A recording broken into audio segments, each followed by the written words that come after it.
பஹல்காம் காஷ்மீரில் அழகும் அமைதியும் நிறைந்த இடம். புன்னகைக்கும் மக்கள், பள்ளிக்குச் செல்லும் குழந்தைகள். வாழ்க்கை அமைதியாகத் தெரிந்தது. ஆனால் அந்த அமைதி நீடிக்கவில்லை. திடீரென ஏற்பட்ட பயங்கரவாதத் தாக்குதல் பள்ளத்தாக்கையே உலுக்கியது. மீண்டும் அமைதி குலைந்தது.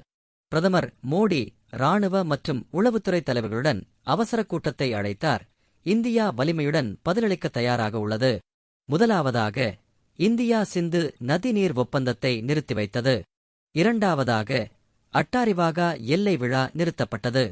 மூன்றாவதாக சார்க் விசா அனுமதிகள் ரத்து செய்யப்பட்டன. நான்காவதாக இந்தியாவில் உள்ள அனைத்து பாகிஸ்தான் தூதர்களும் நாடு திரும்ப உத்தரவிடப்பட்டது. ஐந்தாவது, இந்தியாவில் உள்ள பாகிஸ்தான் இராணுவ அதிகாரிகள் உடனடியாக வெளியேறுமாறு கேட்டுக் கொள்ளப்பட்டனர். இதற்கிடையில் இந்திய கடற்படையின் INS சூரத் இந்தியாவின் வலிமையை காட்டியது. பதட்டங்கள் அதிகரித்து வருகின்றன. ஆனால் மக்கள் உண்மையிலேயே விரும்புவது மனிதநேயம், அமைதி மற்றும் பயமின்றி வாழும் வாழ்க்கை. நன்றி. தயவு செய்து OG ரீல்களை சப்ஸ்கிரைப் செய்யவும்.